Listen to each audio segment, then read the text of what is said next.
For more than a century, wars were decided by ships, tanks, and aircraft. In Ukraine, that changed.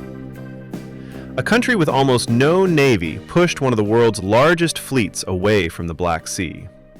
Armored columns were destroyed before reaching their objectives, and millions of small weapons, many built in garages and workshops, reshaped modern warfare. This is not the story of a miracle weapon. It is the story of how drones turned war into an industrial contest of adaptation. Since February 2022, the war in Ukraine has become the most drone-saturated conflict in history. Not just aerial drones, also sea drones, ground robots. They operate at every level. What makes this war unique is not just technology, it is speed. Innovation cycles are measured in weeks. Each new drone and its technology triggers a countermeasure. Each countermeasure forces redesign. By 2025, the battlefield became so saturated with sensors that simple movement became dangerous. Usage of bandwidths became a challenge. Drone warfare in Ukraine began long before 2022.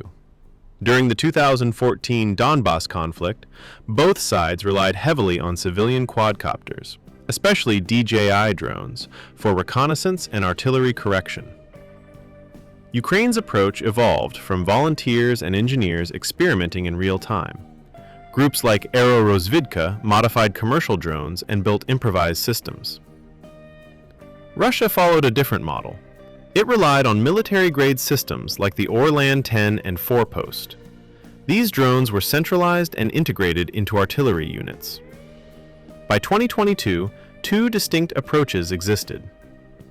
Russia opted for centralized and structured.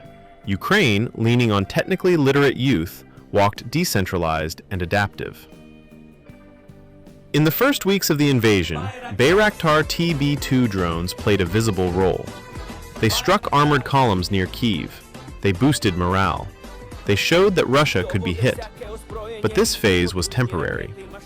As Russian air defense and electronic warfare adapted, TB2 losses increased.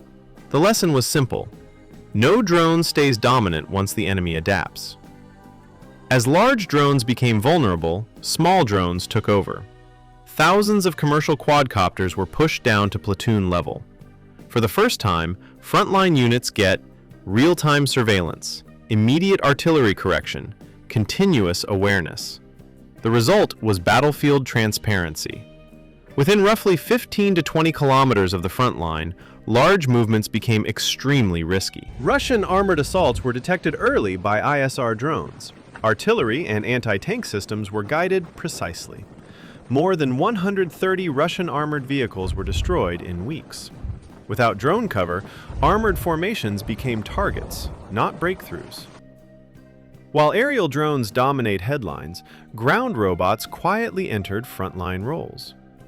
In contested areas, unmanned ground vehicles were used for resupply under fire, electronic warfare tasks, carrying aerial drones, acting as remote sentries.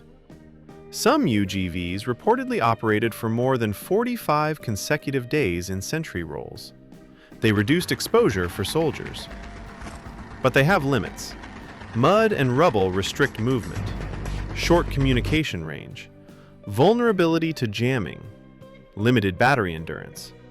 They did not transform ground combat, but they extended endurance and reduced casualties. In 2023, FPV drones changed the economics of destruction. These modified racing drones cost a few $100s. They carry explosive payloads. One drone can disable or destroy a tank worth millions. Today, FPV drones account for roughly 60 to 70% of damaged Russian equipment. The scale is staggering. Ukraine's production increasing every year to be able to keep pace in tempo of operations. Russia expanded production of Shahed-type long-range drones and aims for hundreds per day. This war became an industrial endurance contest, not technological superiority, production capacity, replacement speed, learning speed. Heavy multi-rotor drones, sometimes called Baba Yaga, became night platforms. Originally agricultural drones, they become carry heavy payloads, drop mines, serve as signal repeaters, support logistics, operate with thermal cameras. They are not single-purpose weapons. They are flying multi-role systems. Ukraine did not have a major navy, yet unmanned surface vessels forced the Russian Black Sea Fleet to pull back. Sea drones struck ports and ships. Some carried missiles or launched aerial drones. Naval dominance was not destroyed. It was denied. And denying control can be strategically decisive. Ukraine also used long-range one-way drones to strike deep inside Russia. Oil refineries, air bases, industrial facilities. Strategic depth no longer guarantees safety. Even hundreds of kilometers behind the front line, infrastructure became vulnerable. Behind every drone strike is an invisible electronic battle.